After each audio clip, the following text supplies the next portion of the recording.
Assalamualaikum warahmatullahi wabarakatuh. Terima kasih kepada kawan-kawan yang sudah ikut dan menonton penjelasan saya pada kali ini. Jadi, saya dari kelompok 6, Ridwan Soleh Siregar, akan menjelaskan tentang bagaimana menentukan korelasi rank Spearman sesuai dengan materi kelompok kami, yaitu korelasi rank Spearman.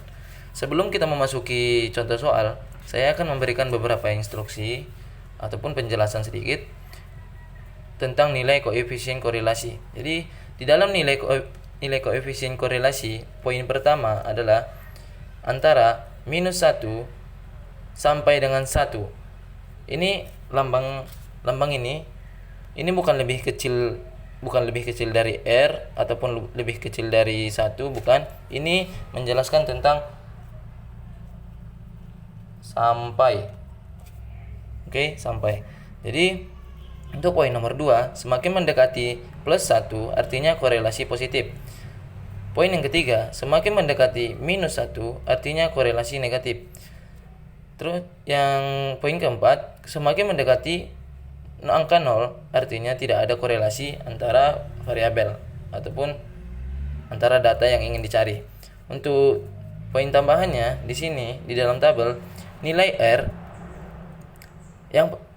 yang pertama, R sampai, ini tadi lambang seperti ini adalah sampai. Ingat ya, sampai, bukan lebih kecil. Jadi antara dari R sampai 0,2 itu hubungannya sangat lemah. Untuk keterangan, berarti jika ada hasil dari data korelasi yang kita dapatkan itu dari R sampai 0,2, itu berarti menandakan hubungannya sangat lemah. Dan begitu pun seterusnya untuk dari 0,2 sampai dengan 0,4 itu hubungan lemah. Di sini memakai sangat, di sini hanya lemah. Dan untuk yang ketiga, 0,7 sampai dengan 0,9 hubungannya kuat. Dan 0,9 sampai dengan 1,0 itu hubungannya sangat kuat. Oke. Mungkin langsung saja kita masuk ke contoh soal. Oh ya, belum. Di sini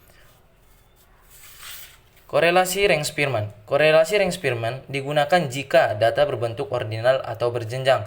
Secara umum, formula koefisien rank Spearman adalah sebagai berikut. Di sini adalah rumus rank Spearman, oke? Dan untuk keterangannya, RS di sini ialah korelasi rank Spearman atau koefisien korelasi rank Spearman. Dan untuk D di sini beda ranking antara variabel bebas dan variabel terikat. Jadi sebelum mencari rank Spearman, kawan-kawan harus memahami betul bagaimana cara menentukan variabel bebas dan variabel terikat. Mungkin di pelajaran sebelumnya, materi-materi sebelumnya sudah kita pelajari.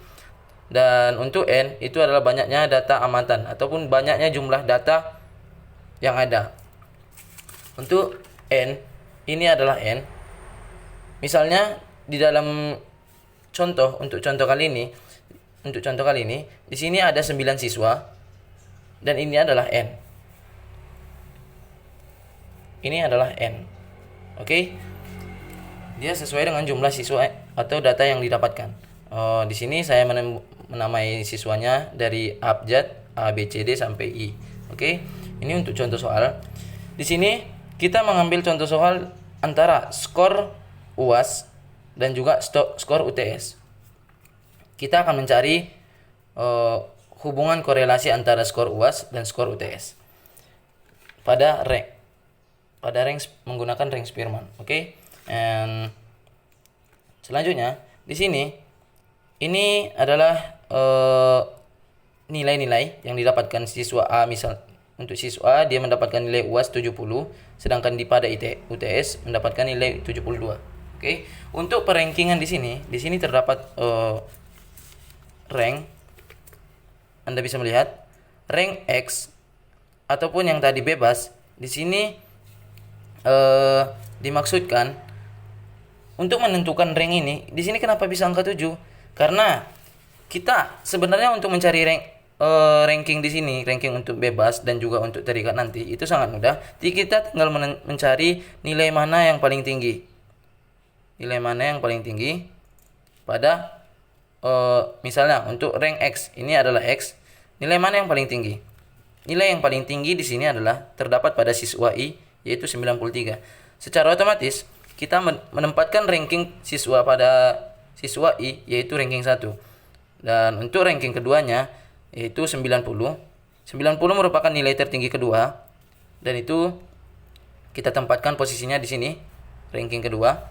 Dan untuk ranking ketiga yaitu 88, nilai tertinggi ketiga, kita buat dia ranking. Dia sesuai penempatan rankingnya itu harus sejajar dengan nilai ataupun urutan siswa yang ada. Tidak disusun berurutan dari atas, tapi sesuai dengan barisan. Dan begitupun seterusnya. Dan untuk skor UTS, sama dengan hal yang tadi menentukan rank X, kita juga mencari nilai tertinggi. Untuk ranking nilai tertinggi pertama yaitu 90 pada siswa H, kita tempatkan di sini ranking pertama. Oke. Bukan berurutan dari atas, tetapi pada posisi di mana data nama siswa tersebut. Untuk ranking kedua, 87 merupakan nilai tertinggi kedua. Anda bisa lihat, kawan-kawan. Nah, begitupun seterusnya dan selanjutnya. Dan di sini kita mempunyai kolom. Ini sebenarnya berbentuk tabel, tapi saya lupa, maaf. Di sini untuk D di sini tadi adalah di keterangan kita sebelumnya, D di sini adalah beda ranking antara variabel X dan variabel Y. Jadi kita tinggal mengurangkan. Untuk menentukan beda rankingnya, tinggal dikurangkan. 7 kurang 7 sama dengan 0. 8 kurang 4 sama dengan 4. 2 dikurang 3 sama dengan minus 1 dan selanjutnya. Dan untuk di sini D pangkat 2 atau D kuadrat itu kita tinggal mengalihkan 0 dikali 0 sama dengan 0. 4 dikali 4 sama dengan 16. Lalu minus 1 dikali minus 1 sama dengan 1. Kenapa menjadi positif? Karena negatif dikali negatif akan menghasilkan nilai yang positif. Begitupun minus 5 dikali minus 5 sama dengan 25 dan seterusnya. Lalu untuk rumus yang tadi yang kita tentukan, rumus di sini, rumusnya di sini RS sama dengan 1 minus 1 dikurang 6 di sini 6 dan 1 di sini adalah rumus yang sudah ditentukan oleh yang menemukan. Oke. Nah, jadi di sini yang perlu kita cari tadi itu D2-nya. D2 sudah kita dapatkan. D2 adalah 102 dan N adalah tadi jumlah siswa yang pada I sini adalah 9. Jadi dari data di atas kita mendapatkan data sebagai berikut. D2 sama dengan 102, N sama dengan 9.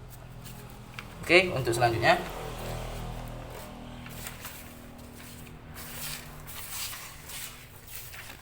kita masuk ke pengerjaan soal. Jadi setelah kita dapatkan tadi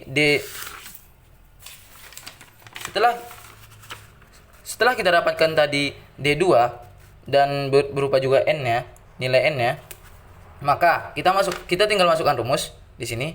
RS sama dengan 1 dikurang 6. Ini kan jumlahnya tadi di sini 6, maaf saya lupa namanya. 6 beda ranking yang tadi sini yang keterangan sebelumnya 6. Saya lupa nama lambang ini. Mungkin kawan-kawan bisa tahu. Dan ini beda ranking tadi D pangkat 2 per N dikali N pangkat 2 dikurang 1. Jadi RS sama dengan 1.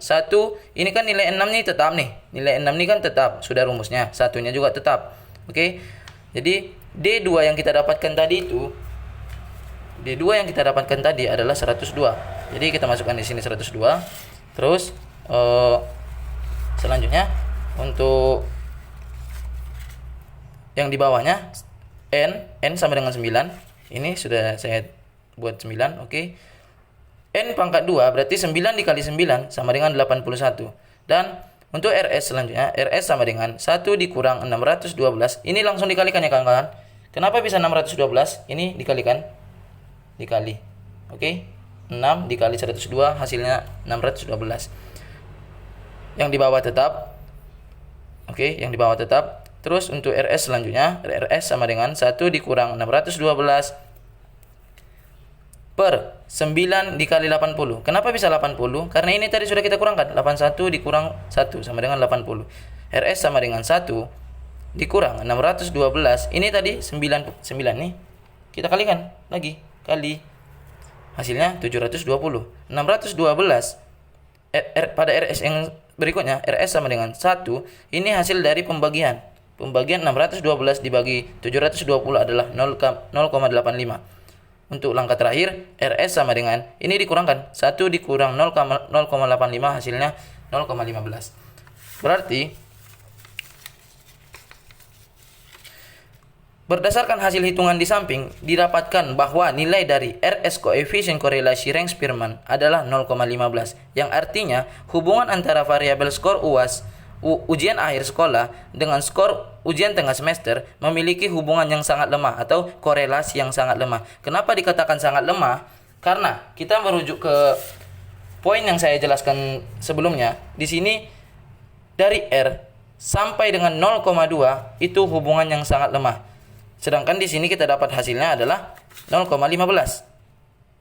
Berarti 0,15 ini berada di bawah 0,2. Oke, mungkin itu saja untuk mencari. Dan ini adalah hasil akhir korelasi hubungan koefisien Range-Spearman antara, untuk contoh kita kali ini, skor UAS dan skor UTS. Terima kasih.